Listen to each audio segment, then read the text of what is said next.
What up? What up? What up? Welcome to another show, one of the shows on YouTube where we talk about everything under the sun.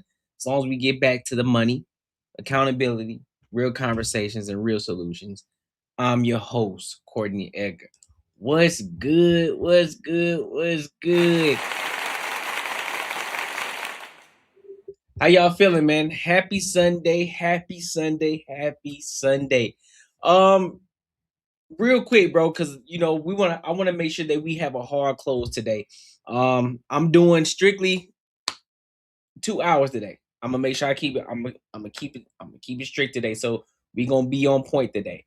However, I do want to go ahead and address a couple of things before we get started with the topic. First and foremost, make sure you tap into the Patreon if you want to become part of the Free Agent Society. The link will be in the description as well, and I will post it in the comments soon after this. Right, so make sure you become part of the Patreon. Like I said, we need to get to 100 members of the Free Agent Society. All right. Number two, of course, if you love the platform, make sure you support it. That's by sharing it, liking it, hyping the videos up when I post the video uploads. And if you truly want to support the channel with the super chat, hey, please do so. We're not begging for it. Hey, it's just on your own discretion. You can't tell nobody what to do with their own money, right? And also, if you want to become a member on the membership channel, on the YouTube channel, very inexpensive, 99 cents. All right, but that's neither here nor there. But the bigger thing that I want to address here is this. The Courtnee Edgar show will officially be moving to Mondays and Wednesdays. I sat on it for a minute. I sat on this for a minute because I was like, you know what? Should I keep the weekends? Should I not? But to be honest with you, I like doing my live streams during the week, right? During the work week while everybody's operating, while we're doing our thing. So instead of me having my live streams on a Sunday and on the weekends, give y'all time, give y'all breaks so y'all can kick it out. And then, I'm just gonna take over Mondays. You know what I'm saying? So Courtnee Edgar show is officially moving to Mondays. So listen, we gonna take over Monday nights. Courtnee Edgar show is gonna be the show to watch on Monday night. So I'm gonna make sure I'm taking YouTube over in that aspect. We're in the process of trying to take over Wednesdays as well, because we gotta be the show to watch on Wednesdays also. You already know Banter and Barter show is on Tuesday night, and then we got Banter and Barter on every other Friday. But the Courtnee Edgar show, as we continue to scale, as we continue to grow, we're moving to Mondays. It's going to be the same time, 7:05 p.m. and Wednesdays at 6:05 p.m. Wednesday at 6:05 p.m. So that's already said and done. But officially, the ultimate goal is to be live streaming every day throughout the week. But we'll get there. We'll get there. So keep it in your calendars. Today is the last day that we're live streaming on Sunday. Today is the last day. So starting next week, not tomorrow, but next Monday, that will be the official live stream for the Courtnee Edgar show on Monday, starting on Mondays at 7:05 p.m. All right. So just want to go ahead and put that out there so y'all understand what's going on. Look at this long neck giraffe. I got you. What up, trees? So are y'all cool with that though, right? Y'all good with that. Y'all good with that. So make sure you set your calendars. Monday, 7:05 p.m. MST, which is, I think that is 8:05 Central, 9:05 Eastern. All right. Oh no. See, that's where you come in. You you already lying. Listen, first and foremost, I want to go ahead and address the stupidity right now. You ain't gonna hear no smoke detector over here, big dog. You don't hear smoke detectors over here. we make sure we change our smoke detector batteries over here. You won't hear that. So try again. Try again with that trolling. Try again. Go back. Go back to the drawing board. Figure it out again, and then come back with another one. Maybe I'll laugh next time. All right. So let's go ahead and get into these topics for tonight. Make sure you like, comment, and subscribe for the algorithm. Make sure you hit the bell notification. I want to go ahead and rock out with these topics, man. Let's go ahead and start with this this icebreaker real quick. A man's peace. I want to analyze this topic really quick because apparently, men are sassy if they want peace. Never understood that one before, but let's go ahead and get into it. We're going to give our thoughts and our opinions. Make sure you like, comment, and subscribe for the algorithm, and make sure you hit the bell notification. Let's rock out.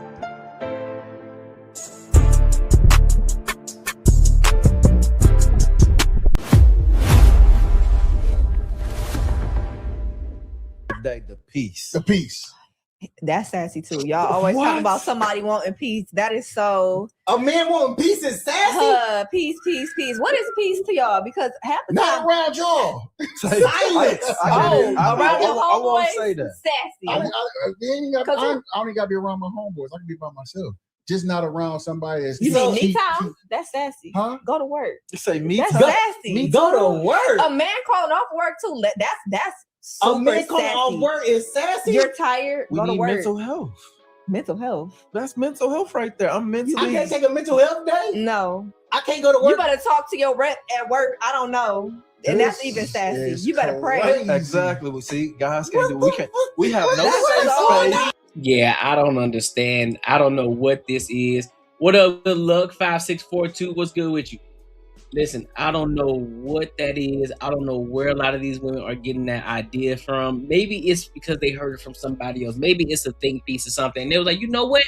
Girl, that makes sense. Because anytime a man, because all I hear now is men talking about be his peace. He want peace. He want peace. What you mean you want peace? What you mean you want peace? You a grown man. What you talking about you want peace for?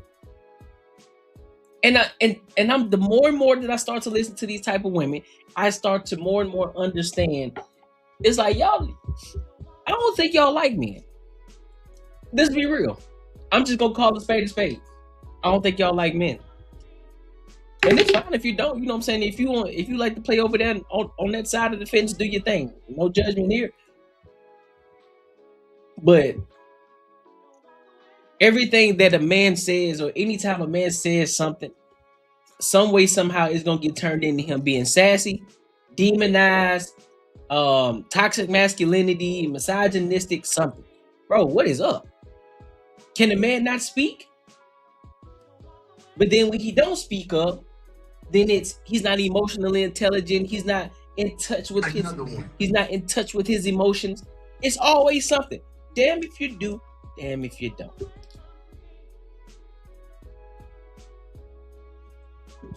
It's like, I don't know if y'all seen those posts where a woman will say something egregious about what's sassy for a man, and then you have somebody who will do like a little screen. They have a whole list of things that men can't do, and he was like at number 400 or something of what a man shouldn't do or what a man can't do. And then if he does do these things, he's considered sassy or toxic masculinity. Because I know I ain't the only one who's seen that. But it just drives me insane. I don't understand it, bro.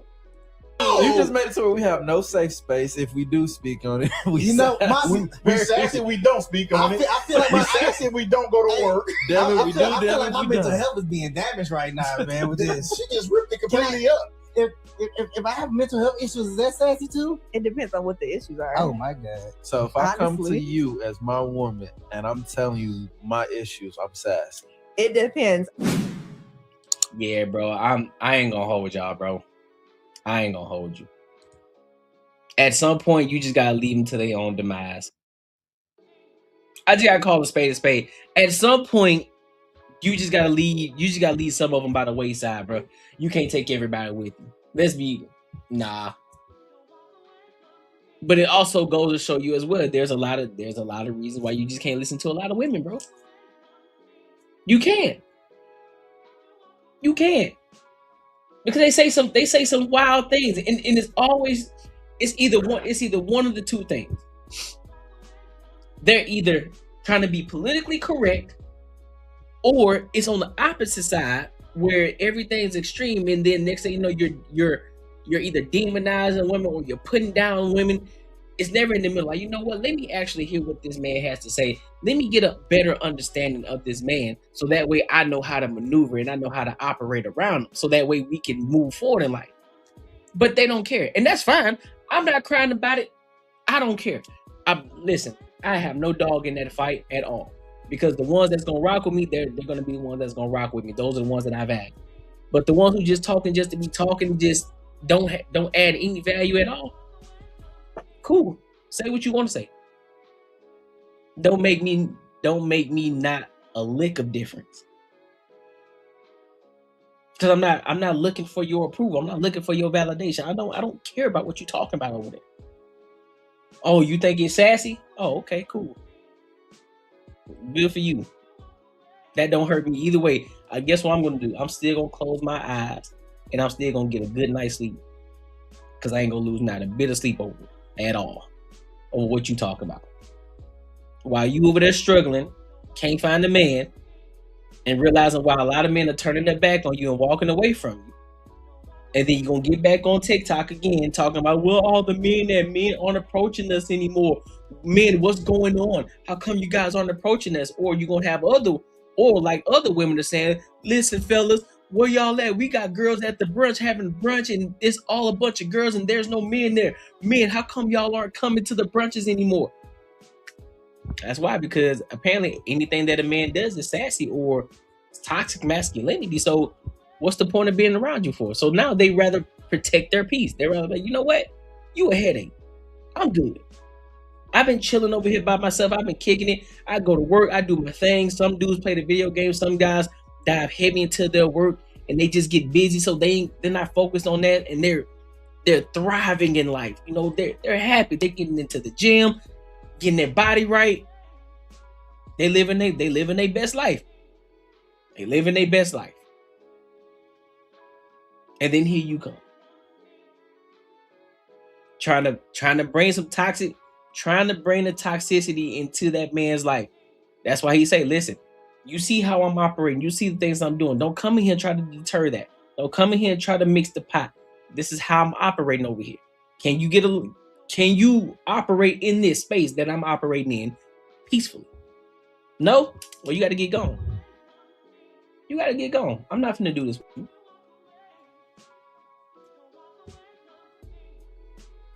Am I tripping? Black man has destroyed the black race, and white men know it. Most are in jail. No. I wouldn't say black men. No, I would say the culture. The culture has, not black men. Because I don't subscribe to the degeneracy in the culture. So no, I disagree with you. I say the culture is what messes up, because there are a lot of great black men. There are a lot of great black women. But those aren't the ones that are being highlighted. It's the degenerates. It's the degenerates that's being highlighted. So those are the ones when y'all see it on TV or y'all see it in the news, y'all see the degenerate black individuals, the ones that we don't subscribe to. Those are the ones that we don't subscribe to. Those are the ones that we hold accountable. Those are the ones that we say, hey, do not be like them over there. That's not what we are about. We don't subscribe to that. We subscribe to real deal excellence. We subscribe to being contributing members to society. We subscribe to becoming better as men and women, as individuals. That's what we subscribe to. People like myself, we subscribe on trying to get to this bag, trying to get to this money. I don't care about what a white man doing. I don't care. Let's be honest. I don't care about what another black man doing. I don't care about none of that. I care about getting to a bag, getting myself to a position where I can take care of the people that's around me and the people that's in my circle. And then I can focus on everybody else. If you want to be 110% honest about it. Because you got bad apples in the black community. You got bad apples in the white community. You got bad apples in the Asian community. You got bad apples in the Hispanic community. You got bad apples in the Haitian community. You got bad apples all across in the Asian community. You got bad apples all across the world. It don't matter where you at, no matter your race. And then you got some great ones. You got some phenomenal ones, men and women alike. So it isn't just one culture, or it just isn't one race. Y'all got they're degenerate mother. I'm not gonna curse. I'm gonna do my best not to curse. There are some degenerate individuals as well in all races, not just one. And I don't subscribe to none of it. I don't care what side of the aisle it is.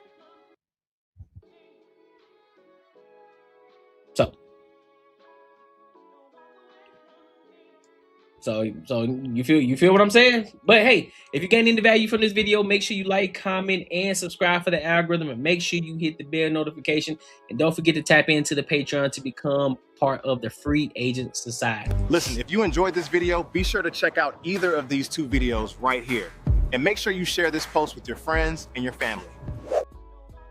What's up, Treon? What's good with you, big dog? Let's see, Jason Beaches. White man is too busy being little girls, trust me. He said we get white liberal men that hide behind your women politicians. Fair. That is fair. That is fair. That is fair. All right, well, let's keep this train rolling, man. Let's keep this train rolling. I want to get into this next topic. You know what? Should I say this? No, I'm gonna say this one for the last one. You know what I'm saying? Because that's what we talk about this money on. Oh, man, happy birthday, bro. Happy birthday, dog. Everybody in the chat, man, make sure y'all wish Treon a happy birthday, dog. What's good, famo? What's good with you? How you feeling?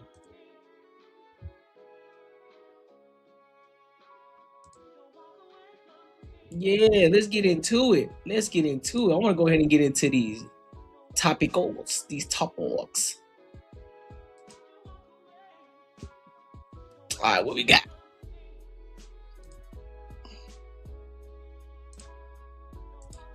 Run away from me. All right, let's see. What's my next topic of today?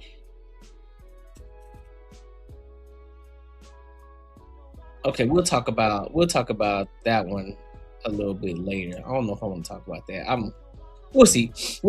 But look, I want to get into this first topic. Let's talk about this teen. Let's talk about this teen charged with unaliving his mother and brother, allegedly used AI before their deaths. So we're gonna analyze this topic, and then we're gonna talk about it. We're gonna give our thoughts, and we're gonna give our opinions. So let's go ahead and rock out.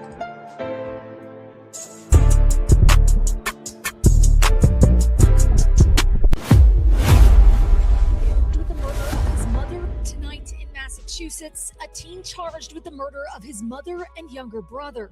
It is an incredibly dark day. Investigators allege prior to the double homicide, the suspect, 17-year-old Arjun Aravind, had engaged in concerning online behavior, including using the internet and ChatGPT to make searches for theoretical ideas or fantasy stories regarding the killing of his family. He was researching how to kill his family on the internet. He was engaged in the use of ChatGPT in creating fantasy stories, and they seem to appear to relate to threats to his family not surviving. Officials say police discovered the bodies of 40. Bro, what's wrong with y'all, man? What is going on? Here's my thing. You supposed to use AI as a means to help you make your life a little easier. It's to help you. It's supposed to be an assistant for you to help you create things in life. To help finish tasks, to help you with certain tasks that you otherwise wouldn't have been able to without it. But y'all on here looking for... You 17 years old, and you up here looking up how to unalive a family member. Demons. No, we ain't talking about no mental health. No, ain't no medication. There is no, we got to think about his mental, and what issue what other disease or whatever y'all might come up with to say that's the reason as to why he did what he did. No. Straight up demon, straight up evil. Just an evil teenager. Evil. Put him below the jail. Put him below the jail. 35-year-old Sudha Venkatesan and 14-year-old Siddharth Aravind late yesterday inside their Acton home after Arjun's father called 911 for a wellness check, unable to reach his family. Sudha's body was found in the finished basement, Siddharth on the first floor. Both victims were suffering from obvious trauma, but the exact cause is still pending. We are waiting on a ruling from the Office of the Chief Medical Examiner. Authorities allege Arjun fled the scene driving his mother's Honda Accord and was arrested this morning in a parking lot, marking the end of a 12-hour overnight manhunt. Residents of the quiet suburb 20 miles northwest of Boston stunned. It's concerning. It doesn't happen. Well, I've been here for like 15 years. I don't remember this ever happening. We are at the beginning of a very... See, that's why y'all gotta see. This is why y'all gotta start spanking y'all kids. Don't be listening to Marlon Wayans telling y'all, listen, man, you gotta learn how to communicate with your kids, man. You don't spank them because you're messing up friendships. Well, first of all, I ain't my kid's friend. That's the first part. I'm the parent. Friend and parent, two different things. I'm not here to be your friend. I'm here to be your parent. Teach you and guide you through life to help you make good decisions in life. I'm supposed to be the steward. I'm not here to be your friend. I'm here to guide you and help make sure that you become a contributing member to society and make sure I have set you up for success in life. To make sure you won't go out here doing dumb things like looking up things on ChatGPT on how to unalive your family members. You should have put the belt to behind. And for those of y'all who think getting a spanking is abuse, no, it's not. Now, if you just wailing off on the kid with no reason at all, you just doing it because you're frustrated because of work or something happened and you just irritated and you just don't know, you just all flustered in the mind, you decide you want to take it out on your kid, that's abuse. But if your child does something wrong, and that's maybe something significant in your eyes at that time, depending on what that may look like, yes, you discipline the child. It's part of a spanking. We didn't say beating, spanking. Spare the rod, spoil the child.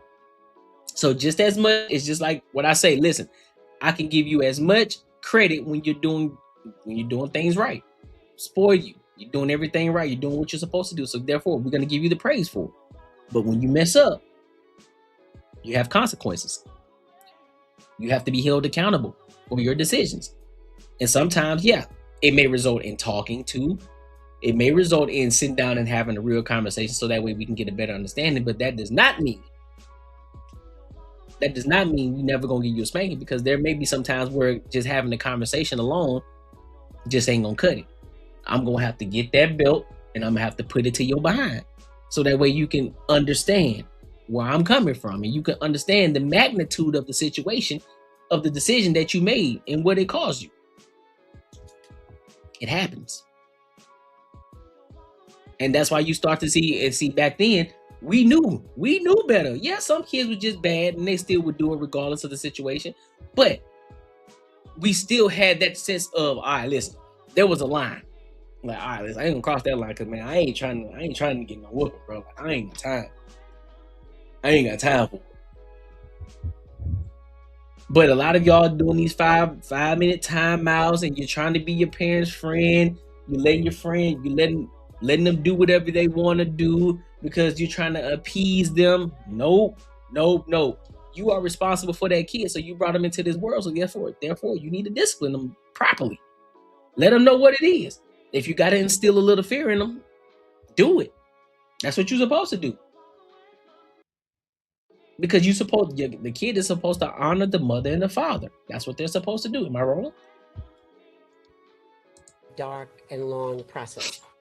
Yeah, dark is right. It's a very dark and sick story here. Do we? This is not the first time we've seen ChatGPT used or in a case like this, and there's a real concern about teens using this and then committing violence. Yeah, that's right, Tom. As the tech becomes more popular, generative AI involved in some of these cases is becoming, sadly, more common. For example, there's a case last year. OpenAI is being sued by the family of a victim of a mass shooting that took place at Florida State University. The family alleging that ChatGPT enabled that attack. ChatGPT pushing back on that, saying, look, the answers to these questions are widely available on the internet. Now, in terms of this case, it is unclear what role, if any, ChatGPT played in the actual motive of the attack. We reached out to OpenAI, the parent company of ChatGPT, for comment. They've yet to get back. Okay, Aaron McLaughlin, first, Aaron, thank you. We thank you for watching. Well, how about we instead stop trying to use AI for BS like that? How about we use it to be productive members in society? How about we do that? I think that's where there needs to be certain stipulation that comes in when you're using AI. When you start to get too personal, when there's things that can be incriminating in a sense, they need to put a block on it. Like, nah, we ain't talking about that. Nope, we can't talk about that, dude, because this is not business. This is not business worthy, or whatever the case may be. Whatever verbiage that you would put in there in order to put a stipulation in it. Anytime somebody tries to look that up, there needs to be an alert. Like, why you looking this up? Something like, hey, you about to be reported to the police because you looking up something that you ain't supposed to be looking up.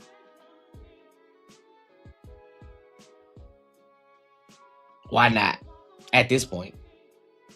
Because you're supposed to be using it to help you be a productive and contributing member of society. Listen, you can use AI to help you build your own business. You can use AI to help you get a better job, to help tailor your resume, to help you get a better job, a better paying job. Since y'all say that it's hard for y'all to get a job out here, so why don't you use AI for those abilities and figuring out using your skills in the past and saying, well, you know what? Listen, I used to do this. I worked here. I worked in this space. I worked in this space.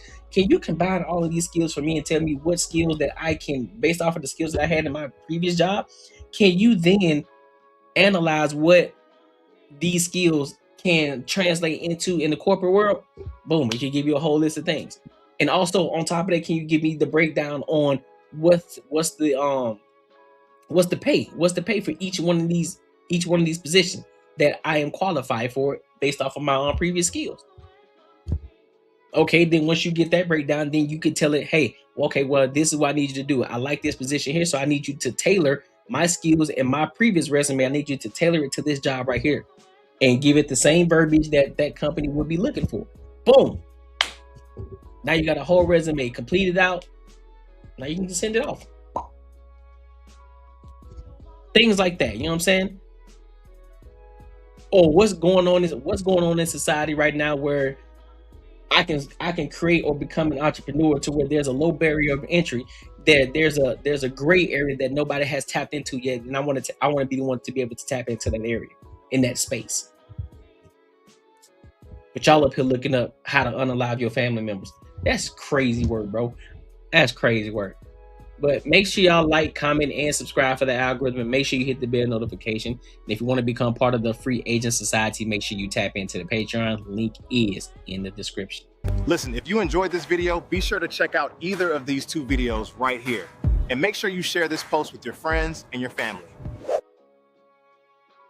Yes, sir. Oh, let me put this in comments for y'all. Oh, you walk away from me. There it is. All right, now that Patreon link is in the comments as well. I have it pinned in the comments for y'all, for those people who want to tap into and become part of the Free Agent Society. So there's a lot of things that's going on in the back end over there. I'm doing a little bit more vlogging on that side, so that kind of lets you in a little of my world, of me outside of being behind the desk. Also, I talk about how to build the platform as well, and I want to make sure I preface this. So the things that I'm building in my Patreon it's the things that I have already done, right? So from 0 to 1,000. Next is going to be from 1,000. From 0 to 1,000. Next is going to be from 1,000 to 5K.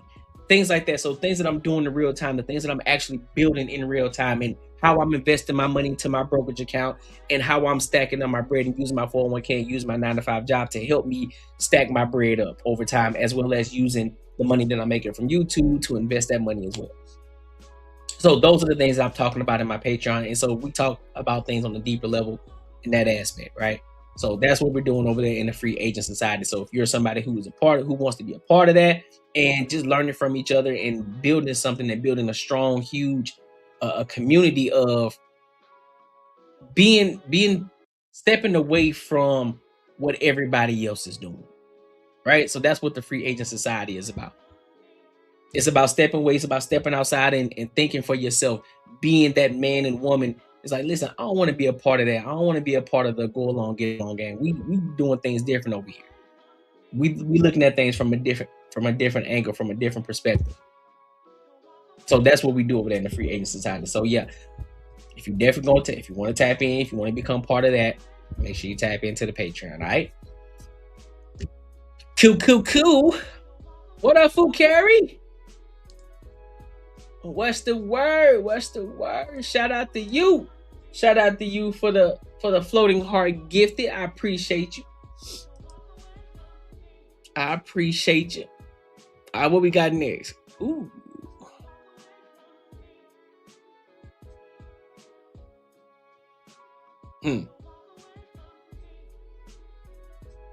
Don't want to talk about that?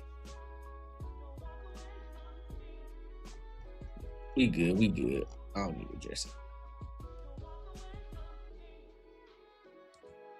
I don't need to address it. All right, so let's go to this next topic, man. Amazon driver goes viral after patriotic salute.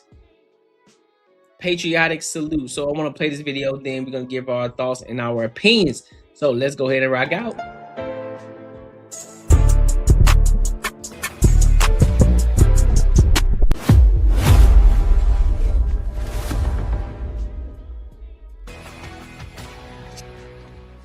In true American fashion, one Amazon delivery driver is going viral for her simple patriotic gesture during a stop at a military family's home. After dropping off the Amazon package, the homeowner's Ring camera footage shows her taking the time to untangle the home's American flag. But watch here at the end. When she is done, she takes the time to give Old Glory a salute before continuing on her route, and it's capturing the hearts of thousands online. Nativita Iris Muhammad is that patriotic Amazon driver, and she joins us now. Nativita, great to see you. Thank you for coming on. Thank you for having me. You're welcome. Walk us through why you did that and what happened. Well, let me first say that I love the American flag. I always have. When I was really young, both my parents made it clear to me the importance of the American flag and what it represented, the stripes and the stars. It was just always something that I understood to be very important. And I remember when I was younger, my father was burning leaves in the front yard, and he did something that it just made me really, really respect the flag. He walked over to the neighbor's house and took their flag down and tossed it in the fire.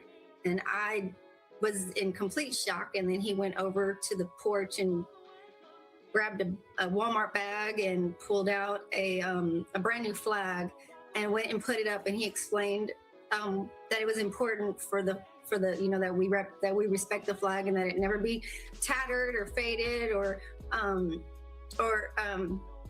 any kind of way than other ways that it should be. Mm-hmm. And growing up in a military community, I mean, we just have always respected the flag just the same way as Angie Burnett does and her family.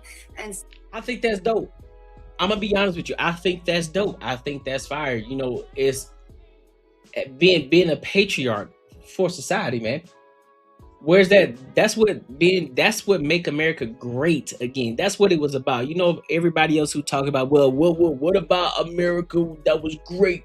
You know, because are you talking about the 1950s? No, when everybody had pride, bro. When everybody had pride and confidence, when everybody was proud to say, bro, I'm an American, dog. When that was the thing to say, and you felt that sense of pride when you say, hey, bro, I'm an American, bro. No matter where you went, even if you went overseas, if you had the opportunity to go overseas, like, yeah, I'm an American. Yep, I am, and I'm proud of it too. I'm proud of it too, because that's the world, the free society where you can build, where you can become anything that you want to be. Anything that you want to be.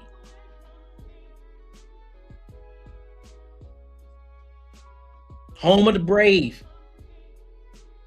Land of the free. That's where that pride comes. That's the pride. That's what make America great is. Not the other BS and all these other different what do you call these people? The conspiracy theorists. They ain't never worked in the government facility in their life, but act as if they know exactly what's going on. Yeah, cool. You can find some things in the book too, but that doesn't mean that you were there. That doesn't mean that you understood the magnitude of what was going on and what is going on. But guess what you got control over? You got control over how you are in America and what you can do in America and how you can improve your life and what you do with your life in America. Because guess what? You have that freedom to do so. To be and become whoever it is that you want to be. So having that pride and the fact that you are able to live your life the way that you want to in America. That's why I still don't understand to this day why people talk so wild about America, but yet you live here and you're benefiting from the things that America has done. Because if you hate America that much, leave. If you hate America that much, leave. Grab your money and go and spend it somewhere else. Go somewhere else. Go live in Thailand where the girl boys are at. Go over there and kick it and have a great time over there and enjoy that over there. But leave the rest of us. Yeah, we understand that there's a lot of things that's going on in America that need to be fixed. We're not delusional in that aspect. We know that there are things that are going on, but there are also great things going on too. There are some things that are out of your control that you don't have no control over. But guess what? You got control over your life and what you can do with it.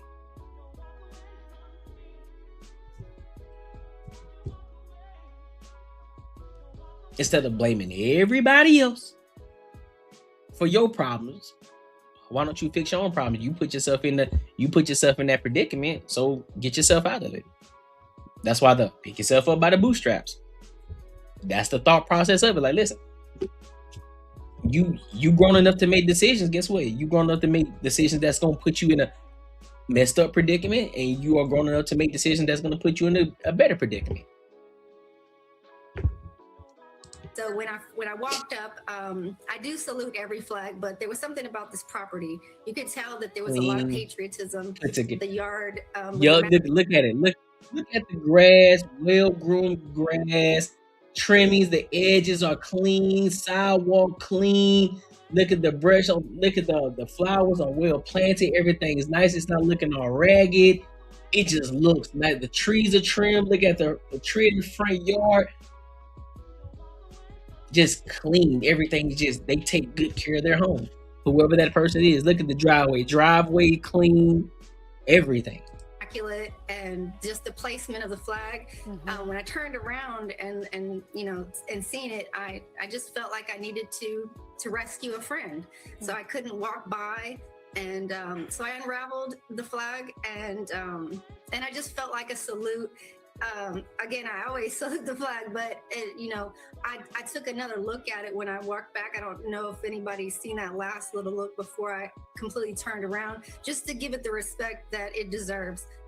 Because I do believe that the flag represents our freedom in this country. So you mentioned Angie Burnett. She is the homeowner.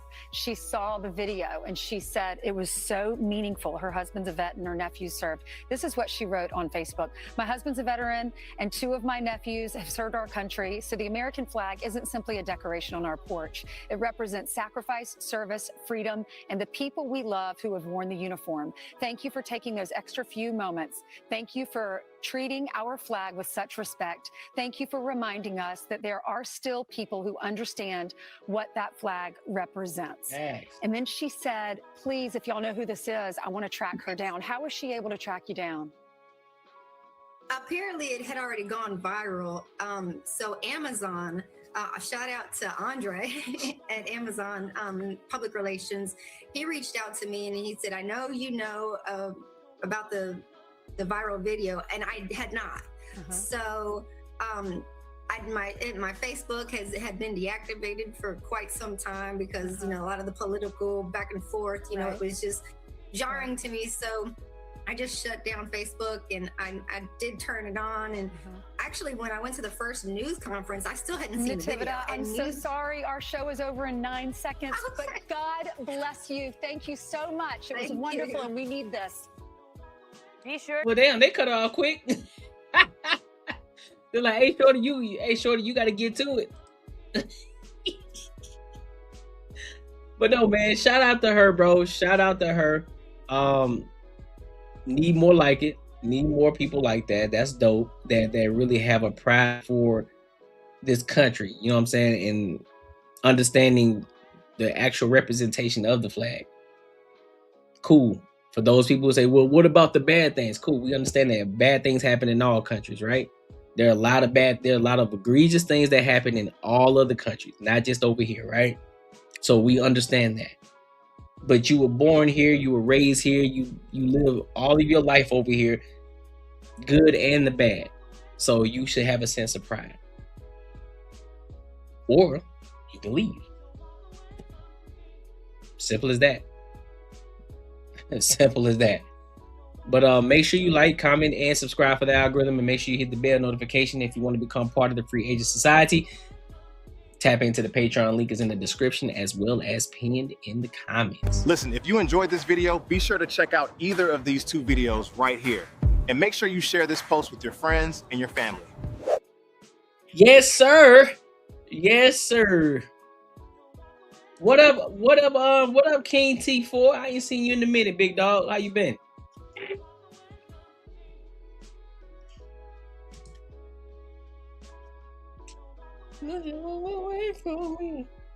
Oh yeah.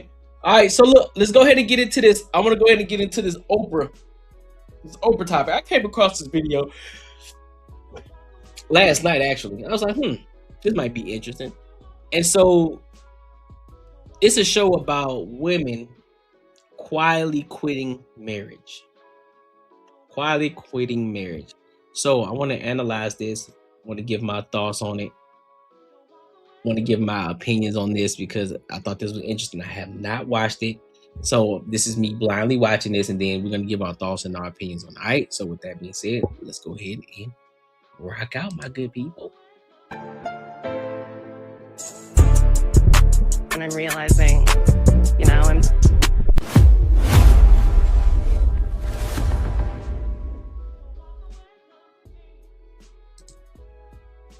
Oh, come on, man.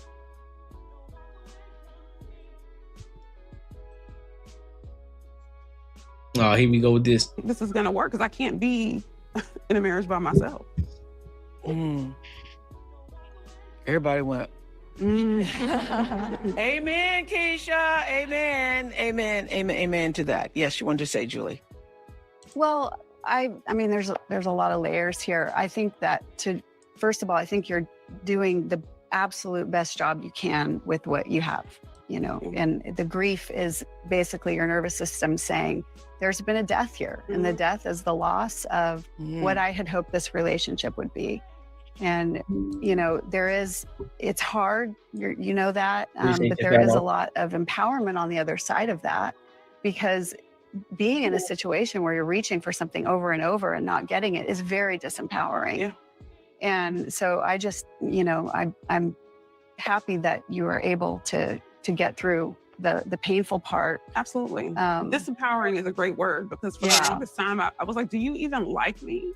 Yeah. You know, why would you let me carry all of this on my own? And I think it was just, he was just ill-equipped, honestly. He was just not taught. And he wasn't taught, yeah. And how does he learn if he has no practice? That's true, but how does he learn if he doesn't try? There doesn't seem to be willingness there. They have to be open to learning. Right. That's the deal breaker. Right. You know? Does he have the capacity? That part. Does he have the capacity? I don't think so. I really don't. That's a whole nother thing. Yeah. Yeah. That's a whole nother thing. If the person actually doesn't have the capacity to learn or to want to learn or to want to try or to, yeah. Yeah. So can I ask my Yeah, question? please do. 'Cause I Go, really go. wanna know. Go for it. So we have 15-year-old twins, and we've been cohabitating in this way for about a year. The plan is eventually to separate completely. But I don't know, I'm getting emotional. I don't know if I'm hurting them by us being in this household together. And they're watching us, and we're cordial with one another. There's no animosity. But us being in this house in this way, am I hurting my kids by doing it this way? Yeah. So when someone asks me, is this healthy or is this not healthy? The question I always ask is, what does your nervous system have to say?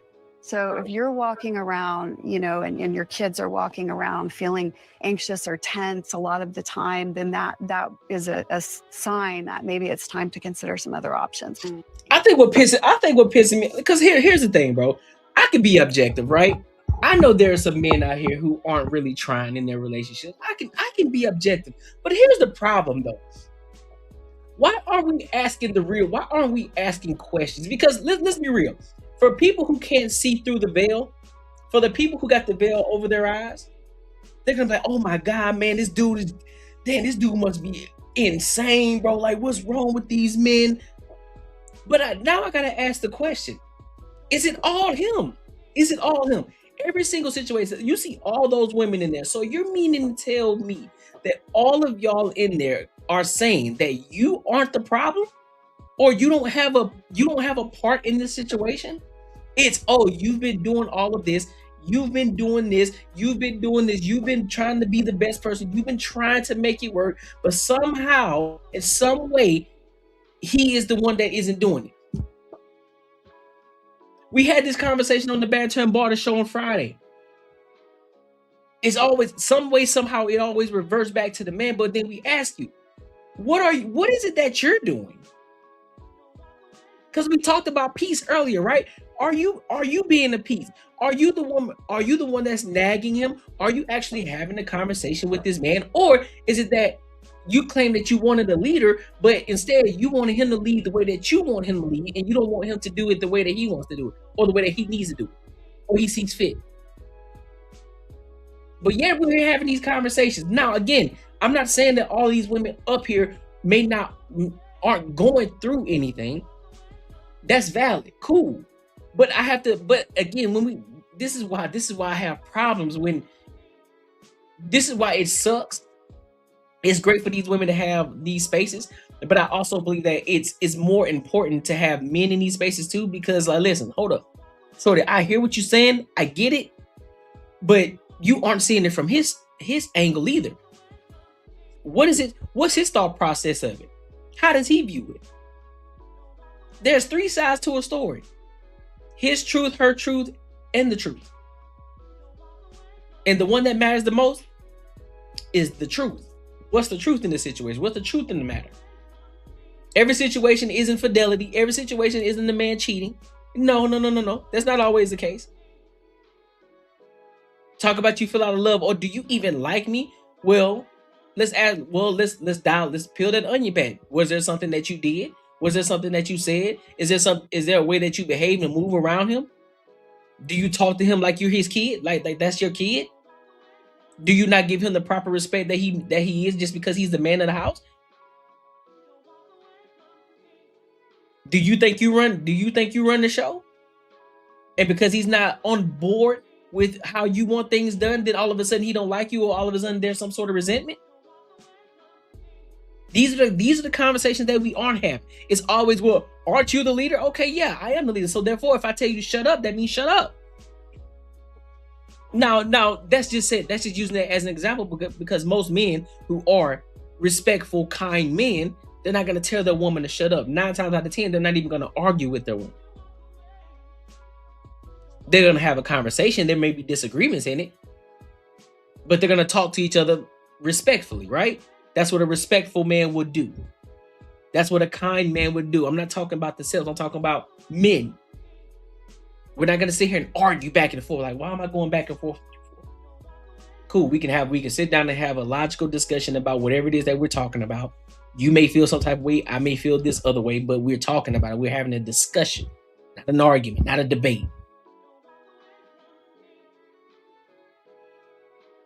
But yet and still, here we are again, another example of man bad. You guys seem like you're, in somewhat of an easy environment. Yeah. Things are working. So I think this is a season of your life, and you're doing a fantastic job with what you have. Yeah. Thank you. You're welcome. I do feel that way. You know what I'm saying? We've been Okay, pretty good. transparent with them. And then this whole, you doing a fantastic job. You don't even know their life. No, I'm not telling you you're doing a fantastic job if I ain't seen it. I ain't telling you nothing. If I haven't seen you in real time, if I haven't seen you operate in real time, I'm not going to tell you that you're doing good just because we're in this space. I'm going to say, oh, okay. Because I'm liable to even ask, listen, so what is it that he's getting from you? What is it that he's experiencing you? Because y'all think that men don't experience y'all. Y'all swear y'all are just experiencing men and men aren't experiencing y'all. Y'all just think we just out here dead in the water. We just here.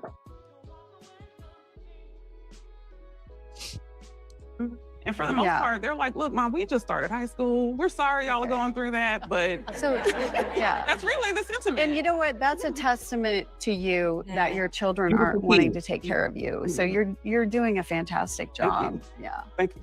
I just saw you nod though, Monica, because you were in a household where your mother didn't speak to your dad for a year. And how do you think that impacted you? So interesting. I got married at 38 and I never thought about this, but the reason I got married so late is because my mom would have left my dad if she had had the financial resources, if she'd been autonomous. She didn't go to college. So without thinking of it, I delayed my marriage until I was fully independent. Having said that, my parents didn't talk at all. And it sounds like you and your husband are really have it out in the open, and your kids, you have a discussion about it. My mom never talked to me about it. So I just had to make my own conclusions. So that age-appropriate communication is valuable. I just want to share this because this thought just came into my mind as you were speaking. I remember doing an interview with Adele, and she was talking about leaving her marriage. And she said, nothing was really wrong. I was just unhappy. And he had done nothing. I had done nothing. I was just unhappy. And I wanted my son to have a happy mother. Yeah.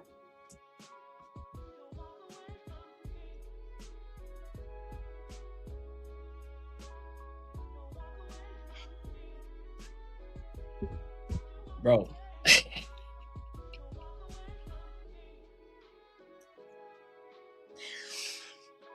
Are you kidding me, dog? So him not doing it, and I just said this earlier, it ain't always cheating. It ain't always got nothing to do with the man. It's her. It's her. He had no issues. Nothing was going on. She just wasn't happy.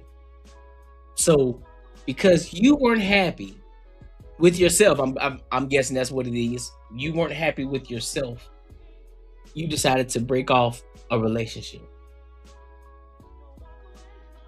Mind you, you had a kid by this man.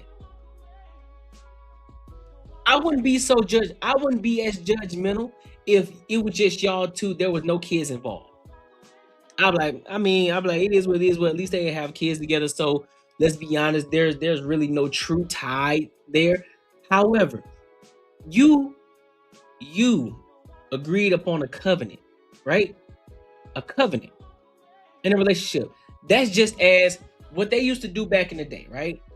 And y'all lucky we ain't living back in those times again. Back in Jesus Christ days, back in them days, what a covenant meant was you would take one of the sheep. I believe it's one of the sheep. Now somebody correct me if I'm wrong, but I want to make sure I get it. I'm gonna try to get it as close as I possibly can if I can remember. What they would do when it comes to a covenant, they would take the head or a sheep, or lamb, or something, and they will cut that joint head off. I think it's the head off or they'll cut it open, one of the two. But I know something about blood. It'll be something with blood. Take that blood, and then the covenant would be, listen, if anything, my covenant to you is I am to have responsibility over you and vice versa. And if any one of us breaches that contract, may what happened to this lamb happen to me. That's what the covenant used to be. Y'all don't care nothing about covenant no more. Y'all don't care nothing about none of it. Y'all don't say through sickness and through health.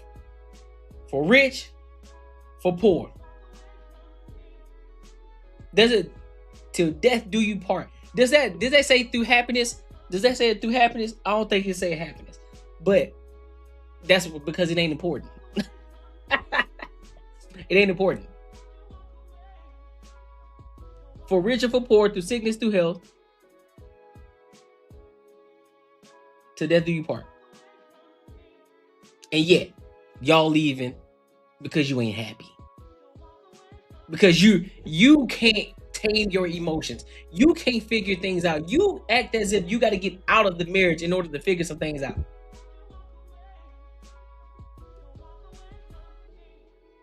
Do you know how many men walk around here? Let's be honest.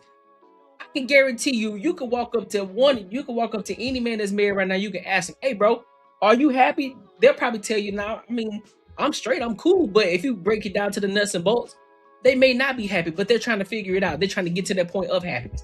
And 9 times out of 10, their happiness comes from making sure that the family is well taken care of, making sure that everybody's good, making sure that the people that depend on him most, that he's taking care of them. And they're straight and they don't have nothing to worry about. That's where their happiness comes from. But then you ask a woman, so why aren't you happy? What's going on? Well, I don't know. I can't necessarily put it on. I just can't. I just don't know. It's just a feeling that I have. I just don't understand. You know, I can't really explain it. I can't put my finger on it, but I just think we just need some time apart. What? What does that mean? What does that mean? But I know it's gonna hurt. You know, there's nothing. Trust me, it's not you. It's me. It's all me. You have been the best husband that any woman could ask for. You are a dream. It's just me. If I'm a dream, then what does that mean? Stupid. And then that's why we say, and this is why men are saying, a lot of women act like children. They act like teenagers, grown teenagers. This is why. Y'all act like grown teenagers. Figure it out. Whatever it is that you need to do, figure it out. You already decided to marry this man, so therefore you thug it out. You got all the and guess what? And if you are a person, you feel as if you're inadequate, or you feel as if, hey, well, I feel as if I need to do something. I can guarantee you that your man gonna make sure he move mountains to make sure that you straight. Like, all right, you want to go back to school? I bet. So listen, we'll figure it out. We'll make some arrangements. We'll move some things. We'll hit an audible. You want to go back to school? What you going back to school for? You want to go back to school to get extra? I bet. Listen, I'll make some adjustments. I'll do some things over here. Boom. So that way we can create that space for you. So that way you can go back to school. Because last thing I want you to do is walk around here miserable. Most men will move mountains to make sure that you straight. So you telling me you can't go to college, or you telling me you can't start the business? You telling me that you can't do anything, that your husband got you on a leash like that? That's what you telling me? Come on, dog. You ain't finna gaslight me, bro. And so I think there's some value in that. I mean, she's Adele. She can leave. She's independent and can do whatever she wants. But I think that there is also some value in showing your children a happy mother. Absolutely. What would you say to that, Nedra? Seeing your parents happy is a gift that some of us do not get to experience, especially happily in love with not even their other parent, but someone. Just that model of what a loving home can look like. I will say for you, it does sound like you're in an amicable situation. So it's not stressful to the kids. And it's beautiful that you're having that open communication. And also them seeing you happy matters. Yeah. Yeah. Thank you. Jess, I hear you are feeling like you're What that dude doing over there? tired of managing Is that everything all the too. men over there on that side? Exhausted. I think that the mental load of managing the house and being the CEO of the kids and knowing where everybody has to be at every moment alone I didn't realize I was doing it until maybe the last few years. And now he'll ask a question like, where is practice? Or what are we? And I'm thinking, it's the same place every Tuesday for the last 6 years. How do we not know yet? Come on. I feel like I'm treated like I'm Google. Where is it? How do I get it? You know? And there's this weaponized incompetence behind it. You're better at it, so you'll do it. You always do it, so you'll do it. And so I think for me, it's not so much about quiet quitting, maybe the marriage. Well, why the fuck? You could have solved the problem. You're not a problem solver. That's the problem. That's the point right there. You are expecting him to get it. You aren't communicating. So you're quiet quitting. You aren't communicating. This is why a lot of women who are up here talking about, oh, well, you don't communicate. You ain't communicating. Because guess what? You're bottling everything in. You're bottling everything in. You're not expressing concerns. You're not saying, you know what? For the past 6 years, right? You've been doing this. What can I do to make sure that he remembers? Because listen, if you say that you're the CEO of everybody, that means you should know each and every person, each and every individual, and how they operate and how they move. You know the strengths of this individual. You know the strengths of this individual. You know the weaknesses, all of it. You should know it. You say you're the CEO, so therefore we're gonna put you in that. We're gonna put you in that rolling category. You're the CEO of everybody, so you know how your husband operates. So therefore, instead of you bottling it up and getting upset at the fact that he continues to ask you the same thing, knowing that it's in the same place, why don't you make it easier for him and say you either put it in his calendar, put it in his phone, or you put it somewhere where he can see everywhere that he goes every single day. Every single day. You put it right there in front of his face. All right, so boom, he knows exactly what's going on. Make his life easier. Because if you make his life easier, guess what happens? Your life gets easier. You don't have to hear him asking you every goddamn time, where's everything at? Or what's going on? You've already solved the issue for him. Right there. No, you're to be his helpmate. Because guess what, Ellie?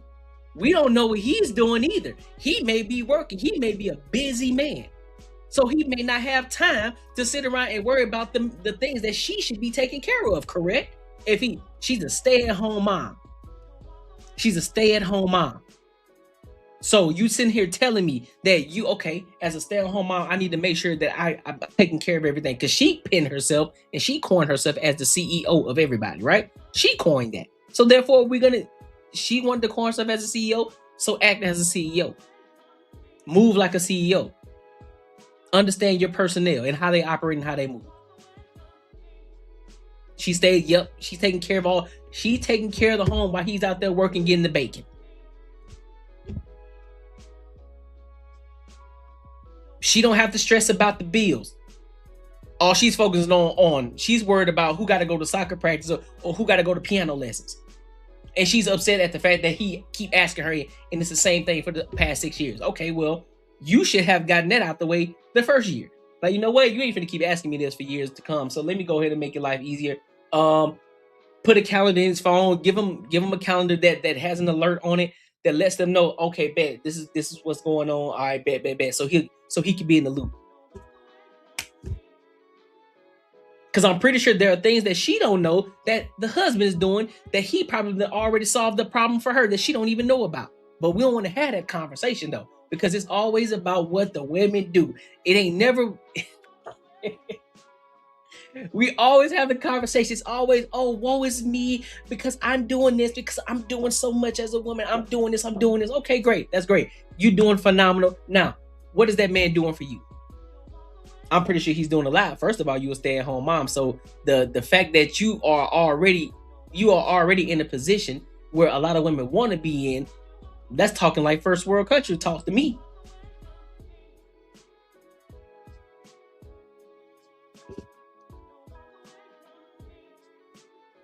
And you sitting up here talking about you quiet quitting a marriage when this man has put you in a position to be great, but you can't handle it. Get the fuck out of here, bro. As it is like the role I have in it. My kids are 19 and 17. Yeah. They're 19 and 17 years old. And you see what I'm talking about? See what I'm talking about? See what I'm talking about? See what I'm saying? That's the shit I'm talking about right there. 19 to 17. So what the kids? So are you doing everything for your 19 to 17-year-old too? You washing their drawers, you cooking their food. Cool. Man. I think at some point, I think a lot of y'all women, not all of y'all, but a majority of y'all women who put yourselves in these positions, I think y'all do it on purpose so that way you can cry and holler about it.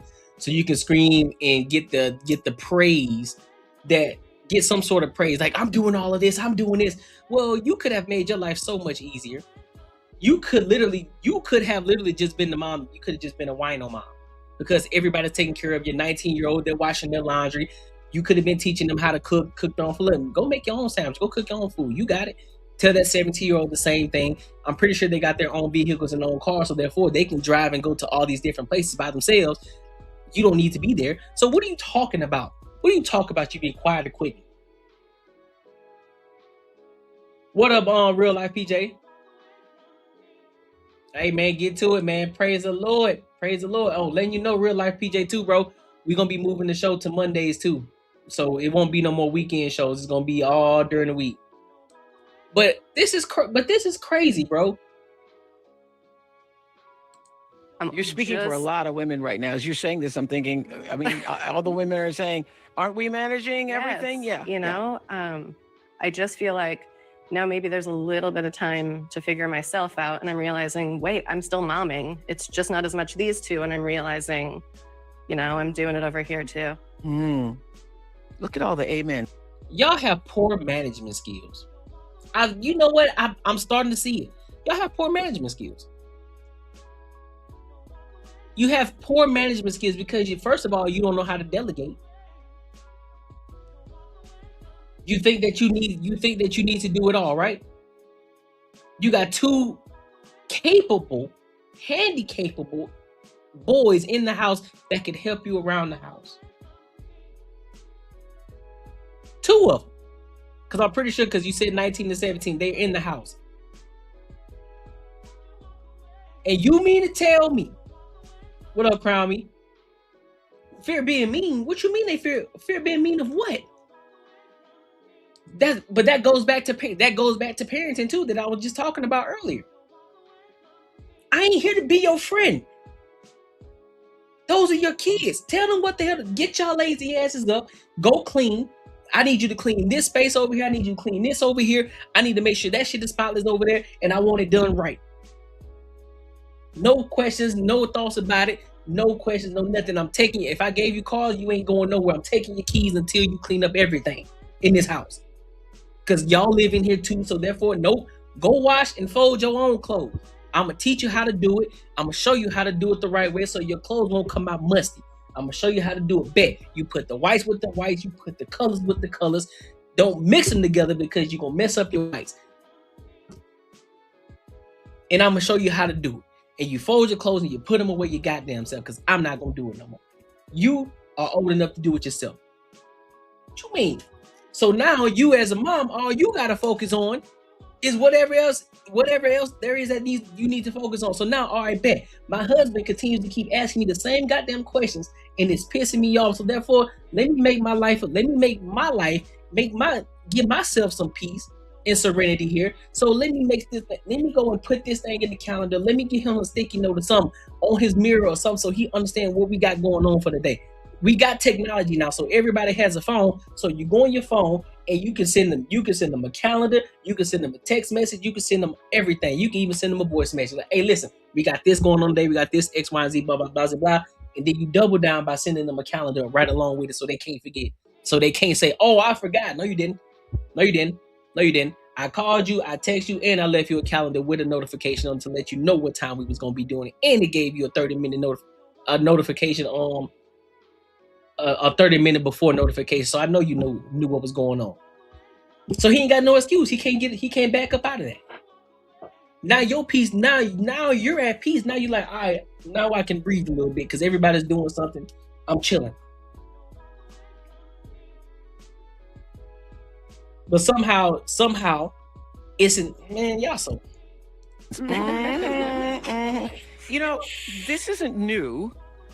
People are calling this a phenomenon, but this isn't new because women have been doing this for years, as you were saying earlier. We're just calling it something different. But what feels different about it is that such modern women, millennial women like yourselves, are quiet quitting. That's the point of the cut story, correct, Monica? Yes, these women are staying in marriages when they actually could leave. You know, financially, they have careers. They're staying for their kids. What I found really interesting, and this pertains to modern women, you know, in the past you would say to a boyfriend, you've changed. You're not the person I met. And now women in midlife are saying to their husbands, you haven't changed. And I'm evolving. You're not growing. So this relationship's not growing. So that's, I think, one of the biggest challenges in midlife marriage for modern women and husbands. Is that the women have grown. Yes. And in many cases, the men have not. Yes. Yes. They're stuck in stasis and the women are ready for their second act. Amen. What second act? Well, we know for sure. Here's what we know. They aren't communicating. They aren't communicating at all. I have yet to hear any one of these women sit here and say, listen, I sat down with my husband and I told them, this is what I want. This is what I expect, because we are getting older. And yes, you are, as an adult, you're supposed to evolve, right? You are supposed to evolve. You are supposed to get better. That's what we're supposed to do. You gain wisdom over time through life and through experiences, right? We understand this, but I think a lot of these situations is one, lack of communication, and two, they aren't doing what you want them to do. I'm gonna say it again. A lot of times, the evolvement is the fact that you want them to evolve how you want them to evolve, and that's the problem. Just because you evolve, you know, one person said this a lot of times, and I'm gonna steal it. So therefore, if y'all go back and say, "Oh man, he's using the words that you use," I'm saying it right now that I'm using it. But Anton Daniel said it best. He said it best. You focus on 98% of the things that you love and adore about that person, instead of focusing on the 2% of things that you don't. And I could not resonate with that more, because we have a lot of issues where we all, and it goes back to the 80-20 rule, right? Where a lot of people talk about, well, listen, bro, don't leave your 80 for the 20, right? So you focus on all the good about that person, instead of focusing on that 2%. Because the 2% is insignificant to all the great things that person has been doing in your life. You made it this far, but all of a sudden you feel as if now you're reading books or something. You read a book and you read a paragraph, all of a sudden you evolving. Apparently you aren't evolving. Just because you want to go to college, that don't necessarily mean you evolve. That doesn't mean you're evolving. Your experiences are supposed to help you evolve, but as well as being able to communicate with your person. You decided to lay with this person, to have kids with this person. You decided to say I do to this person. So therefore, why is it that you can't communicate with this one person and let them know, hey man, I have some gripes. I think, you know what I'm saying, I respect you. I love the fact that you put me in a position to be a stay-at-home mother, and I love you for that. And I respect the fact that you go out here and work every single day. You bust your butt every morning to get out here and go work for us, to make sure that we have a roof over our head, the lights are on, and we're doing everything that we can do. I love everything about you, but I do have some gripes that I want to address to you. All right, baby girl, what is it? And then on top of that, if you aren't the person that talks a lot, if you aren't the person that's always griping and complaining and talking to him, like talking at him instead of talking to him, 9 times out of 10, he gonna sit down and he gonna listen. He's like, oh shit, this is important because she normally doesn't have anything to say. So let me sit down and pay attention and listen to what she's talking about. Because maybe I didn't know. Maybe I thought everything was good. But because you're quiet quitting, you're bottling everything up. And all of a sudden you want to explode. But he's the problem. But no, technically, when you think about it, you're the problem. It ain't him. He can't read your mind. He's not going to read your mind. Because with how everything looks on the outside, everything looks like it's going good.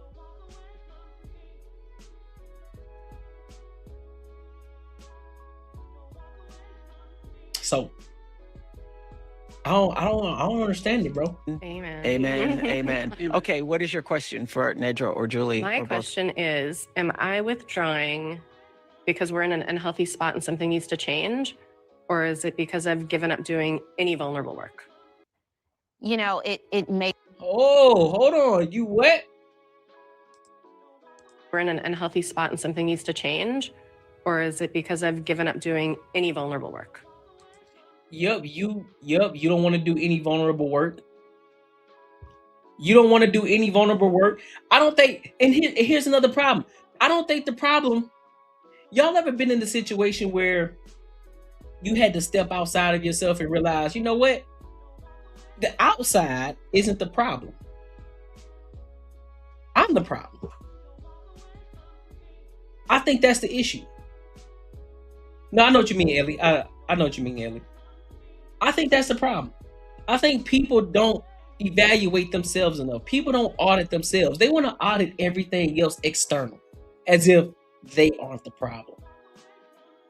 When we talk, and this is why when we have a lot of conversations, this is why this thing comes up. It's like, okay, so you've been, when a lot of women say, or a lot of men, whatever the case may be, right? But since we're talking about women, we just gonna talk about women right now.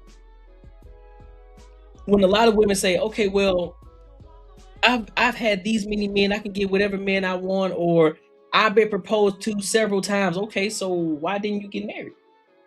Or you got so many men that's in your DMs. Okay, why aren't you married? If you can have any man that you want, if you can have any man that you want, you say that you can have any man that you want. Why aren't you married? Because you want to be married, right? Yeah, I want to be married. Okay, so how come you haven't found that guy then? Why haven't you found the guy? Well, I always get these bums. I always get these type of guys. Interesting. I wonder why that is. Could it be possibly because that's what you're marketing? Is it possibly because that's what you're displaying and you're attracting those type of men based off of the way that you move? Could that possibly be it? Uh-oh. No, it can't be me. No, I'm dope. I'm great. I'm a great woman. I'm a really good one. Okay, cool. But the results aren't showing that. The results are showing you always getting trashy men. You always getting bummy men. I asked you what type of man that you want. You gave me a complete rundown of the type of man that you want. And those men don't fit that description. So I got to ask the question. Why don't you have a man? Why can't you get that man that you want? So now you have to evaluate self. Now you got to self-audit and figure out what is it that you're doing to continue to keep attracting the wrong type of men. So yes, this woman right here, yes, she is afraid to dial in and self-audit herself because what she may find out can be appalling. And she can find out, you know what? It was never them. It was me the entire time. Uh-oh. But I already answered the question for her earlier. I solved her problem already. Could have taken an ease, could have gave her some ease. Already gave her the answer earlier.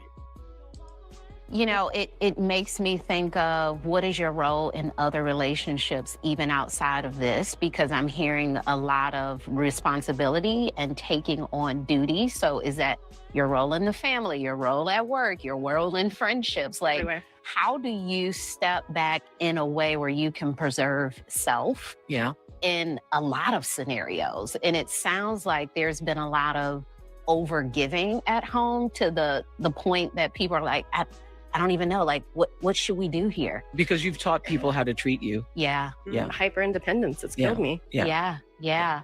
And that's what happens. You see what she just said? Hyper independence, meaning now she's gonna overcorrect. Now she's gonna overcorrect. Now it's gonna be, well, I need to be alone. No, you don't. Man, shout out. Listen, man, let me give a shout out to my parents, bro. Let me give a shout out to my parents because they did a phenomenal job, man. Let me give them a round of applause. And the reason I'm able to talk about this because I grew up in a 2-parent household. I'm able to see certain things, right? My parents, they never disrespected each other in front of me or my brothers. They never did that, but they have gotten into disagreements before. They have had conversations before. We've heard it. We've heard it all, right? And then there have been times that my mother, she worked too, just as my father did. They both worked, but they still knew their roles. My father knew his role. My mom knew her role, right? Regardless of how y'all want to look at it, they had roles. Whether they naturally went into it or it's something that they discussed, but they had roles in the relationship. And then there were times where my mom, well, like y'all like to use, overstimulated. There were times when my mom would get overstimulated. And she would tell us, nope, I ain't cooking nothing today. I'm not cooking nothing. You're going to have to fend for yourself. I'm not cleaning. Y'all cleaning. And she would be talking to us boys. Now, she wouldn't talk to my dad because my dad, he would be the one focusing on the outside work. Everything that was outside, my dad did, or we did. Anything in the house, my mom or us. But when she felt overstimulated and she felt some type of way, it wasn't, oh God, I need to get away. I'm quietly quitting my marriage. It was none of that. It was, no, this is what we're going to do this weekend. We're going to wake up at 5 a.m. in the morning and we finna clean this house. I want everything. I want y'all rooms clean. I want your closet clean. I want the bathroom clean. I want the bathtub clean. I want this floor mop. I want the carpet vacuum. I want this house spotless. I want from the rooted to the tooted.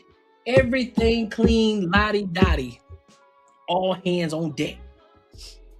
Me and the brother cleaning up everything while she sit there doing nothing. Real talk. And we didn't think nothing of it. It's just like, oh, all right, cool. Well, we'll do what we do. They ain't doing that. They ain't doing that.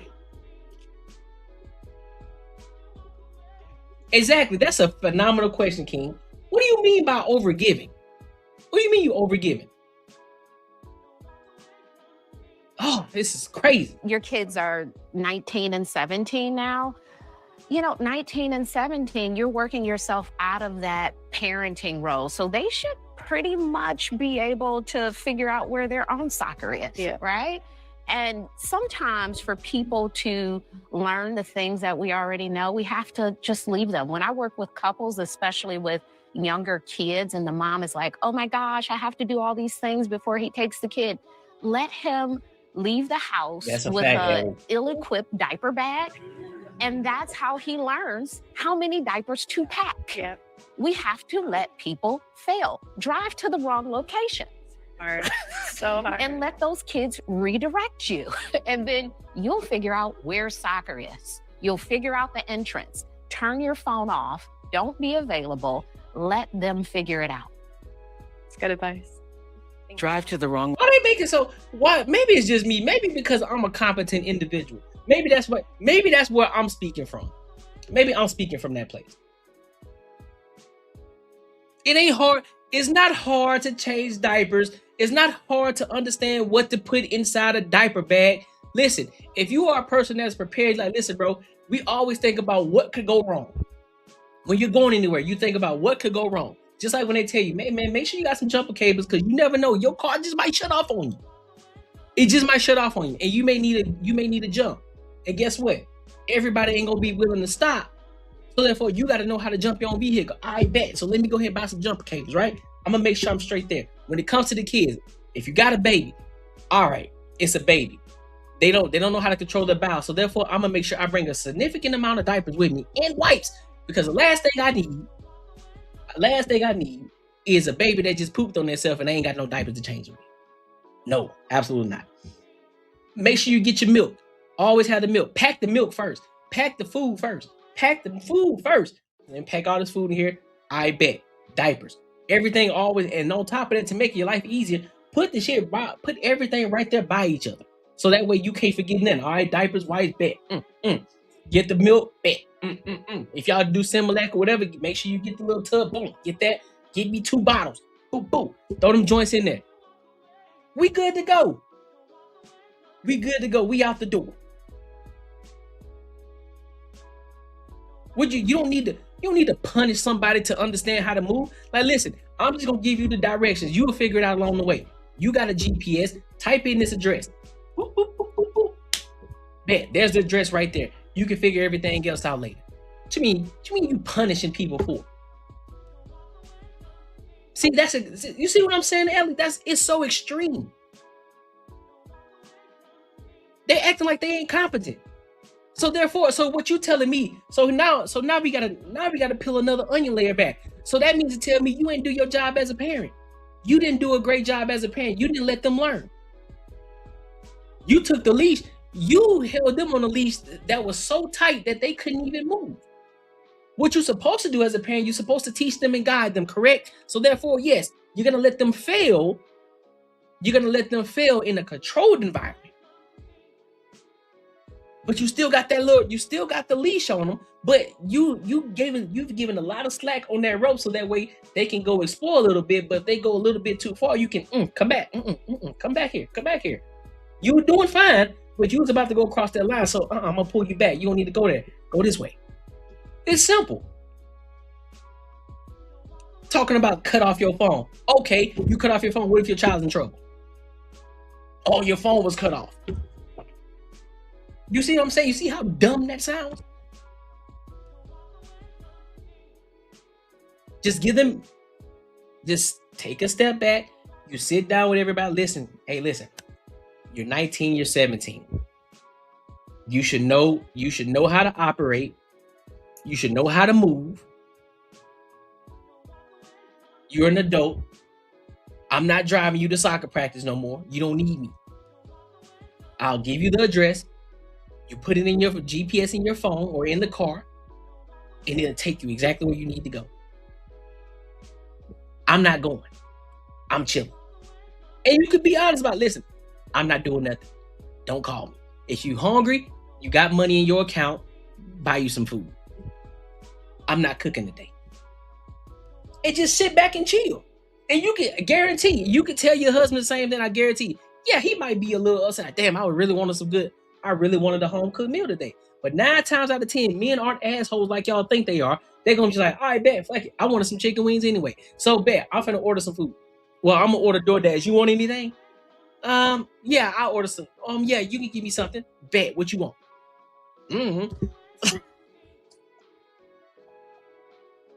You know how y'all get when we talk about food? Y'all can't never make up your mind when it comes to food. Like, I don't know, whatever you get. Well, I'm getting chicken wings. I don't want chicken wings. Don't start. What do you want? What do you want? I'm going here. What do you want from there? I'm not going nowhere else. I'm getting chicken wings. What do you want? It's okay. I don't want. You sure?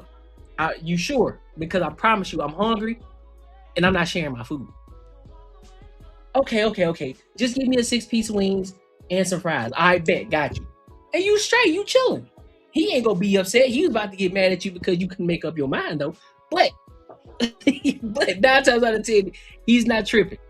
He's not tripping. He's gonna order the food and we're gonna move on about our business. Why y'all making life so hard?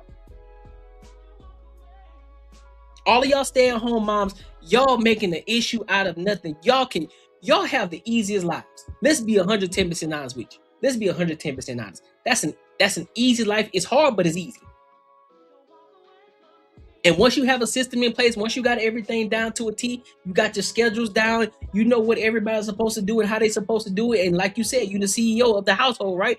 You should know how everybody operates. Guess what?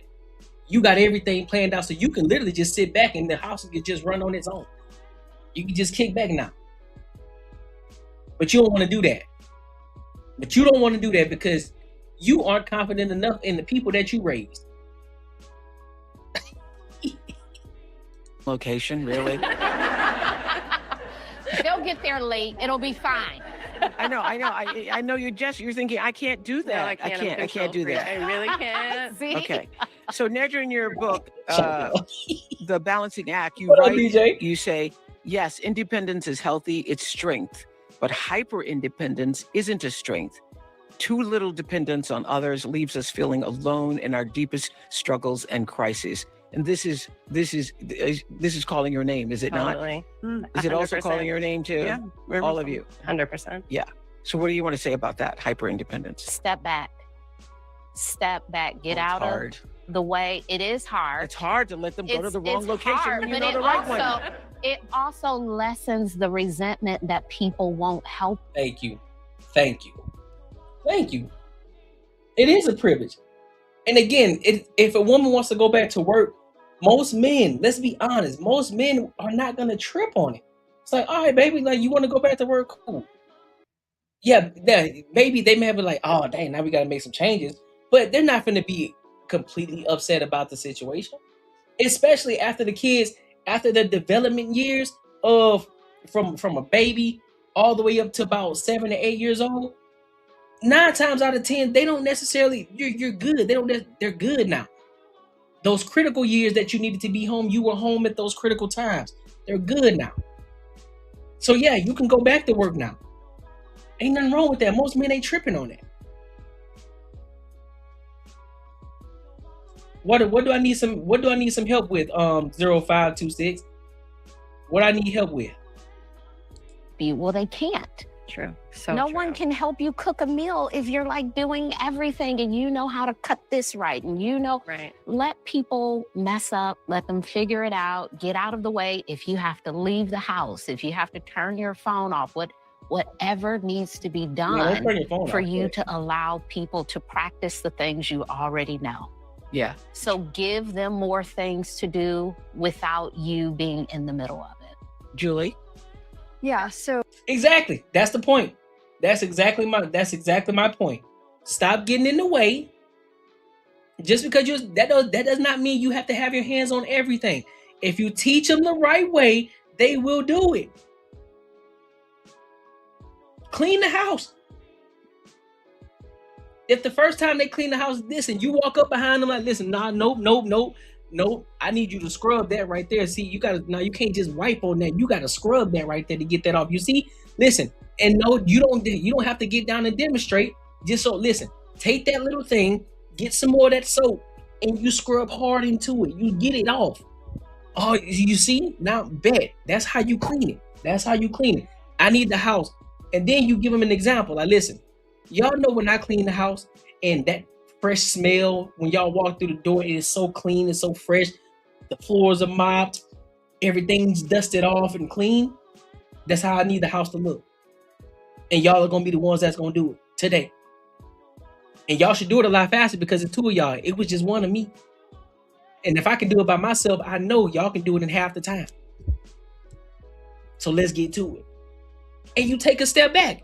Go kick your feet up and go watch your stories. Go watch God and Light. Or go watch whatever show that you want to watch. He said, I would have preferred to be home rather than work, but 19 years, that's crazy. You see what I'm saying? That you would prefer to be at home, exactly. I'm pretty sure most women would prefer to be at home. Now, there are some who just want to work. That's cool, and there's no issue with that. But a lot of them, they make it hard. They make it harder than what it's supposed to be. But listen, man, if you gain any value from this video, man, make sure you like, comment, and subscribe for the algorithm. Make sure you hit the bell notification. And also, if you want to become part of the Free Agent Society, make sure you tap into the Patreon. Link is in the description. as well as pin in the comments, my good people. Listen, if you enjoyed this video, be sure to check out either of these 2 videos right here. And make sure you share this post with your friends and your family. My guy. All right, let's see what we got next. You know what you really are. I don't know. Why don't you enlighten me on what I really am? Instead of you just trying to troll, enlighten me on what I really am. Won't you? Let's let the comments know. Tell the comments what I really am, because I don't know what I really am. Whatever that even means. I don't even know what that even means.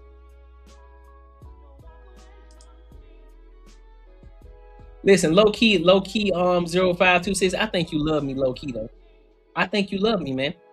I think you truly adore me. That's why you be come up here saying crazy stuff. I think you truly adore this beautiful face. This beautiful face. You love seeing it, so you gotta troll me. It's kind of like Helga Pulaski off of Hey Arnold. You know, it's like she secretly love Arnold, but she just be antagonizing him in public. I think that's what it is. I think you love me, man. I think you do.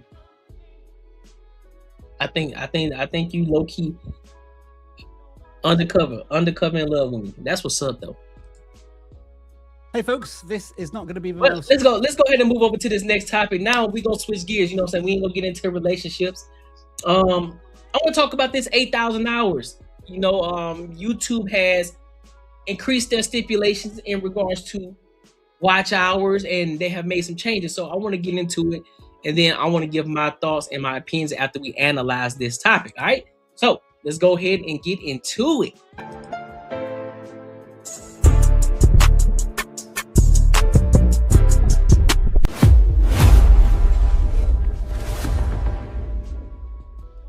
Polished video I've ever made, because I'm reacting to news that broke less than an hour ago, and it's perhaps the biggest changes to YouTube monetization in a decade. I'm not going to beat around the bush here. I'm going to go to the thing that's most important to you, which is those monetization requirements. And it reads like this. To keep pace with the growth of YouTube, which now sees over 200 billion daily shorts views and over 1 billion hours of watch time on TV every day, my goodness, we are updating the YouTube Partner Program entry requirements for ads and premium revenue sharing for new creators. This won't impact creators already in YPP. So that is the first key point. This will not affect anybody who's already monetized. But for those of you who are working towards your monetization requirements, you're going to need to see this. Applying for YPP will need 8,000 qualified watch hours in the last 365 days, or 20 million qualified shorts views in the last 90 days.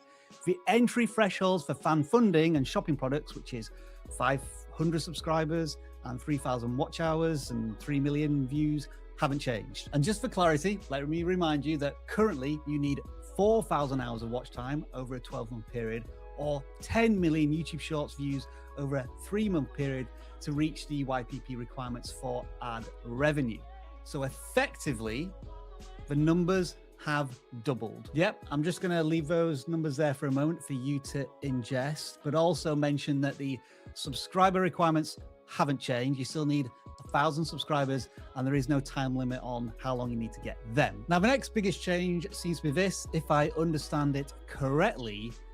Creators who are in the YouTube Partner Program but get less than 10 million qualified shorts views in a 90-day period will no longer be eligible for ad revenue from their YouTube Shorts. Their long-form content won't be affected, but until they get back above that 10 million view threshold, they won't earn any money from revenue from ads. And I think, and what I hope that means is that if you fall below 8,000 hours of watch time, you will still get ad revenue from your long form content. But, and this has been a long standing rule from YouTube, if you're consistently under the watch hours threshold, you may be removed from a YouTube Partner Program, which what happened to my channel a few years back.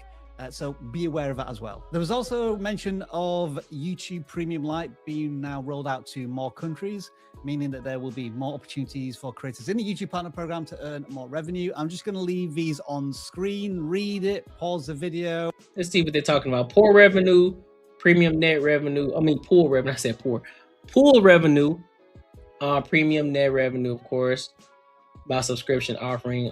Calculate the creator pools, shorts pools, and watch page tool. Distribute amongst creators. Revenue share. Okay. All right. Cool. Because I know that really. So that means creator pools 30% on YouTube Premium, 60% on YouTube Premium Lite. It's a distribution amongst creators based on viewer share or watch time share.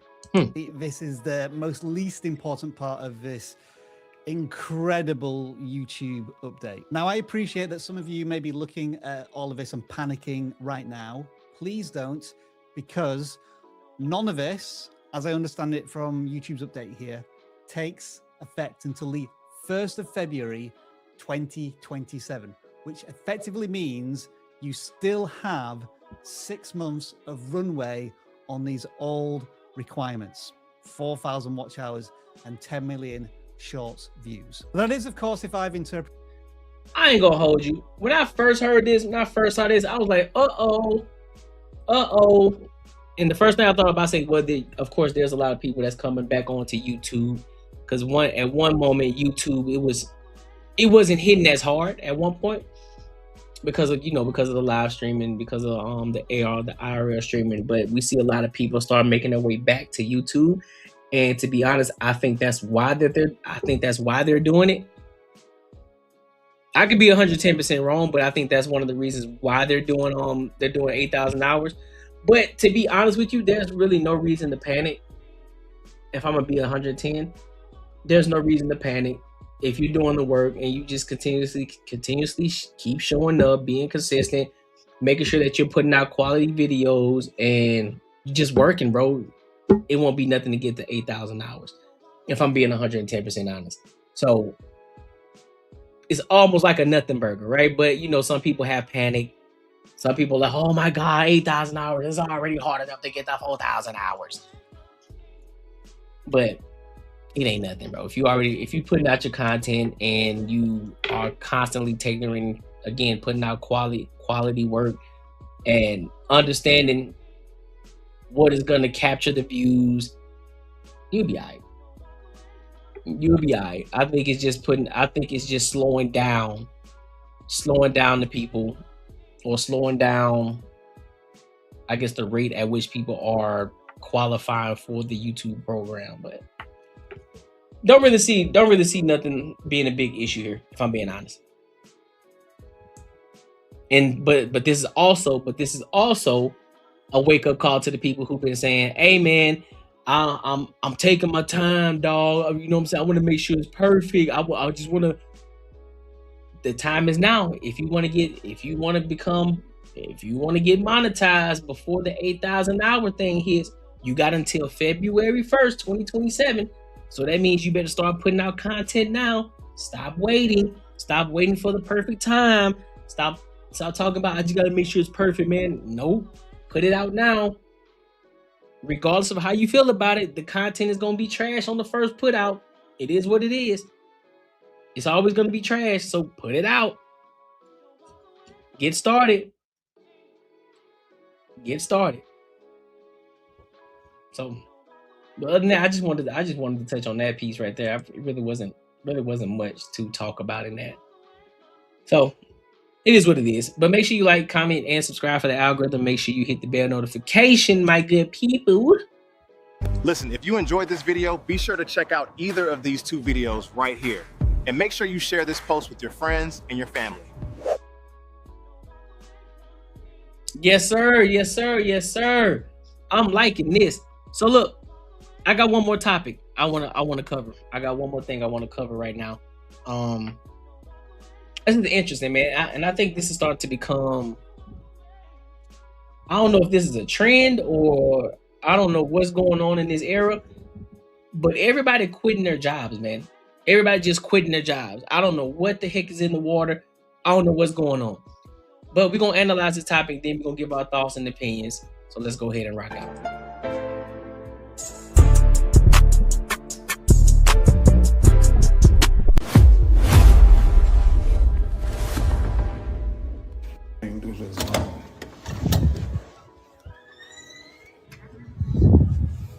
can't do this, bro.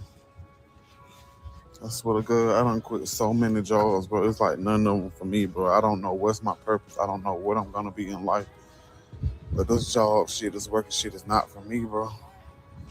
Especially not at no plant. Like, I do not see myself working for nobody for the rest of my fucking life. Like, walk straight out, clean out. They think I went to the bathroom, got my backpack and shit. I'm gone, bro. Bro, what is...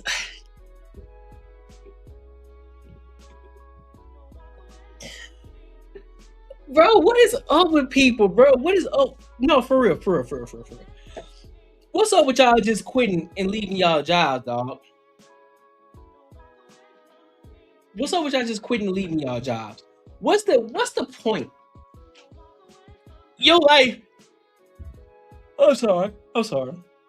Your life cannot be that bad. That work cannot be that harsh to the point where it's like, man, nah, bro, I can't do it, man. You know what? This is just for the birds, bro. You know what I'm saying? I was never meant to work for nobody, bro. You know what I'm saying? I work for somebody until I'm 65.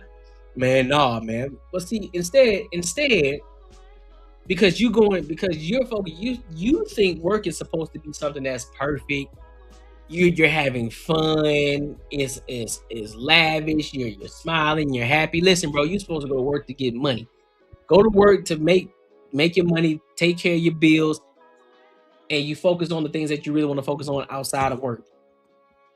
You're supposed to be using if you claim to be the person that says you don't want to work for somebody until you're 65, that means you should be using that job as a temporary fix to help you build up that thing that you want to build or grow on the side. Help you build you up, because you're supposed to use the job as a tool, as a leverage, so that way you won't have your back against the wall with your bills, and you won't have bills up to your eyeballs and behind and getting overdrafts and shit like that because you can't keep up with your payments.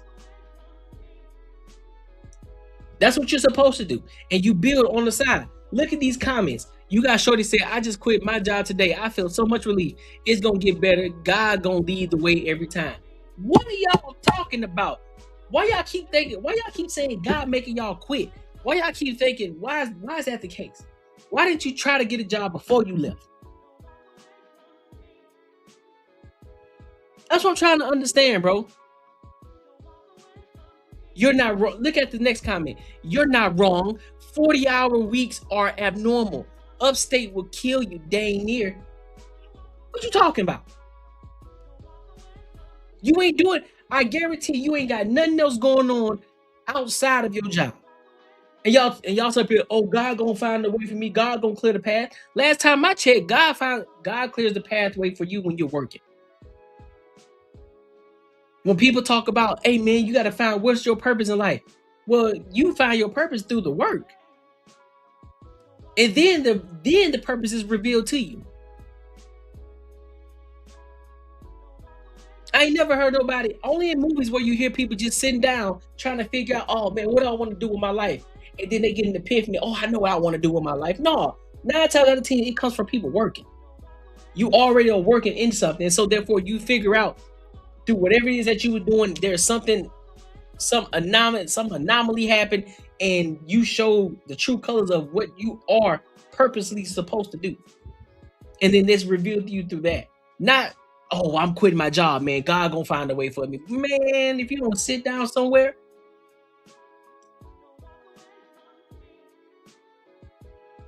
exactly. Like, why are you quitting? Why are you quitting before you actually get a job? That does not make any sense to me at all. I don't understand it whatsoever. Hey, appreciate you, Ellie. I'm gonna read that after this topic. I appreciate you. This is crazy. I'm gone. Don't sit out here and wait on my motherfucking Uber. I can't do those. Like, the job, like shit, environment is just no. Like, y'all wish me luck.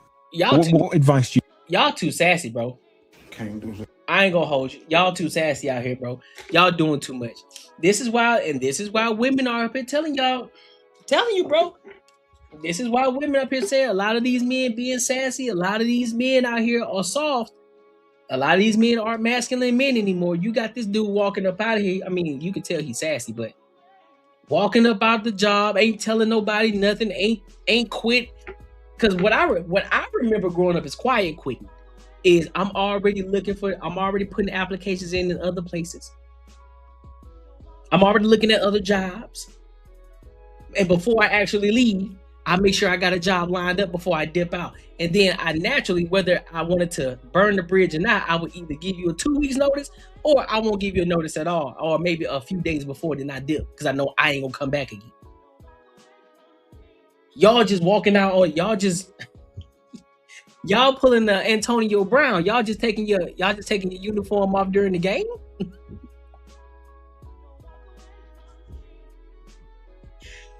Y'all just up and leave because y'all can't deal. What you mean the environment? Because you gotta work? Let me guess, the boss told you to do something you didn't want to do it. And so you just say, you know what, forget it. You know what, I'm just gonna leave. You know, I'm gonna wait for my Uber outside because this job ain't for me. That's how you sound. This job ain't for me. So I'm just gonna leave, and God gonna figure it out. We gonna figure it out. Because I can't be working for nobody until I'm 65 years old, because this work life is for the bull, it's for the birds.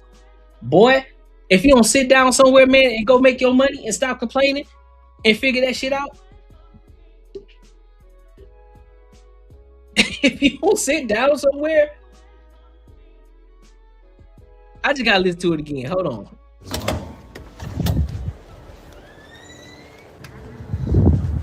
Can't do this. That's a fact, Ellie. I swear to God, I done quit so many jobs, bro. It's like none of them for me, bro. I don't know what's my purpose. I don't know what I'm gonna be in life. Yeah, now see, in that case, Ellie, yes, that's where I'm in agreement. It's like, all right, you quiet quitting because your man decided to quit, knowing they got bills at home, knowing they got some debt that they got to pay off, and he decided to just up and quit. Ain't tell her or nothing. He just quit. Now that would make sense. Then I would be on the woman's side, like, you know what, shorty? I agree. You should be quiet quitting, because if he doing dumb stuff like that, I can only imagine if it was real serious.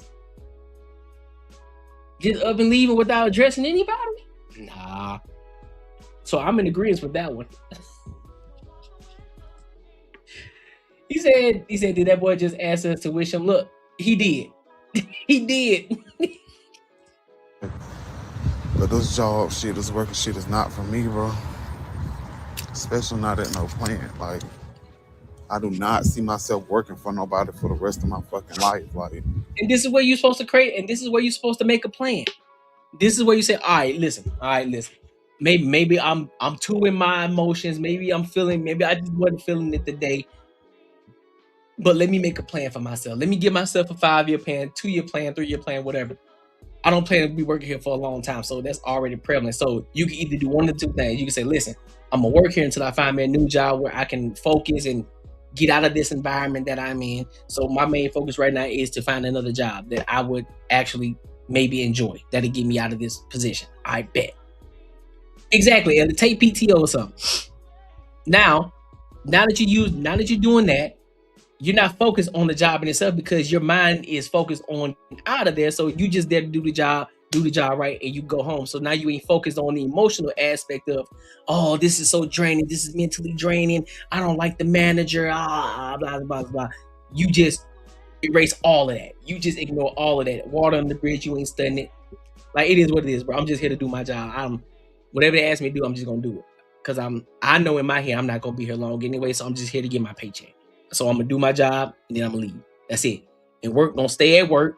When I leave here, when I walk out these doors, work gonna stay at work, and then whatever else got going on outside of this, that's what I'm gonna focus on. You do that, and then you build on the side, because we are in a day and age where you can have more than just your job. You can build, and people have been doing this for a long time. This ain't nothing new.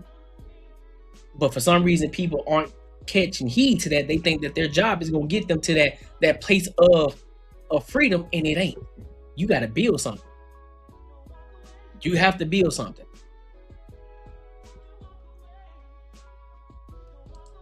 Walk straight out, clean out. They think I went to the bathroom. Right. Got my backpack and shit. I'm gone, bro. I'm gone, bro. I'm sit out here and wait on my motherfucking Uber. I can't do this. Like, I can't do this. The job. Hey, I can't do this. This is my job. I can't do this.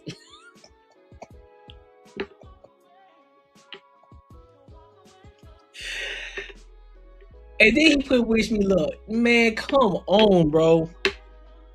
I don't know what's wrong. I don't know what's going on in the water. I don't know what's in this water today, man. I don't know what's in this water. Y'all just quitting off a whim? You just quitting off a whim. That's what you're doing. Hey, fellas, y'all better get it together, man. Stop quitting your job, dog. Start thinking, start having a plan of action. Start putting together a plan of action. If you do not like your job, if you can't stand your job, I gave y'all an example earlier on how to improve your resume. I gave you a quick little crash course on how to do that. That's what you can use AI for. Help build your resume. Think about the skills that you are doing. Start thinking outside the box. Think about all the jobs that you had previously.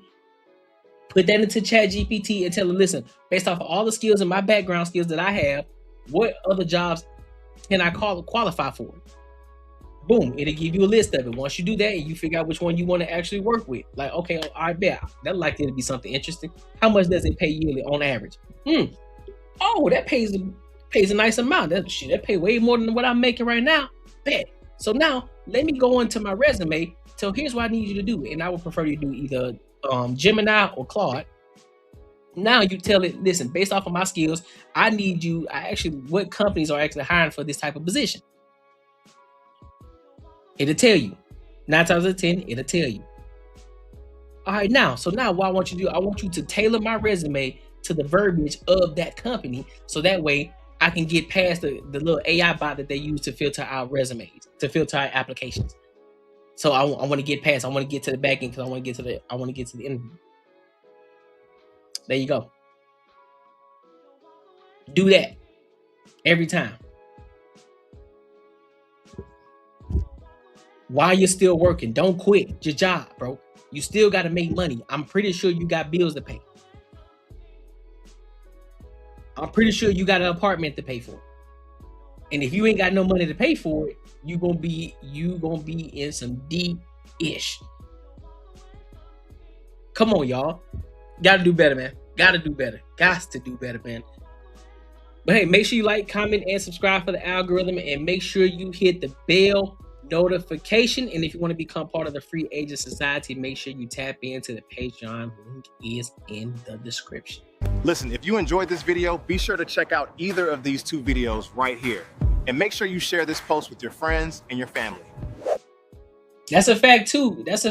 William. Heating, cooling, HVAC, trade jobs all day long. They got trade jobs out here. A ton of them. And then with all these data centers too, they're gonna need some electricians too. And I believe some of them are actually paid training too. Make you a solid amount of money. But hey, do what you do, man. Do what you do. Well, let me read this real quick. Shout out to Ellie A. Wow for the gift. Appreciate you for showing love to the platform, Ellie A. Wow, for the $100 for the 100 jewels. High five, shouty. High five. Appreciate you. Thank you so much for supporting the channel. I appreciate you. I said that's what I'm trying to do. I'm trying to go back to school to do HVAC my own house. Hey, shoot, that's dope. Do it. Hell yeah, do that. Do that. That'd be dope. Do HVAC 100%. And you can make some good money doing that too. And then think about it. And then if you become really skilled too, you get the job, right? And you know what I'm saying, you learn the ins and outs of how to do it, you know what I'm saying? You learn ins and outs. Then you can start doing side hustles with HVAC. You say, all right, bet, listen, I get off work at X, Y, Z time, I can come work on your joint, and then you can start charging them a certain amount to go fix their AC units. Now you got your side business in HVAC. And then once you do that, you learn from whatever company that you're working with, you start learning the business acumen behind it and start paying attention to how they operate, how the business operates, and then you can start implementing that into your side hustle, so that way you can really get to some bread and you can be gone. You can be profitable enough to the point where it's like, I bet you, I got my own sustainable business over here, so I don't necessarily need this job over here, because I done already paid off all my debt. I done got everything straight and squared away over here. Now I can start my business and 100% focus on my business because I already got clientele. So that's one thing to think about. So that'd be a good trade to go into, bro. Real talk. But yeah, man. Like I said, we are at the 2-minute mark, man. I appreciate y'all for coming and kicking with your boy today. And remember, like I told y'all before, today is the last Sunday live stream. So I will be moving Sunday's live stream to Monday nights. So that means 7:05 p.m. MST. That's 8:05 Central and 9:05 Eastern. All right. So Mondays, but next Monday, not tomorrow, but next Monday, that's when we start. All right. So make sure you guys are here. Make sure you put it in your calendars. I'll make sure I'll post it in the community post as well, so that way you guys won't forget. But listen, we're going to run it up. We're going to take over Mondays. All right. And with that being said, I appreciate y'all. Hey, it's all love. It's all love. I appreciate y'all. And until next time, I will holler.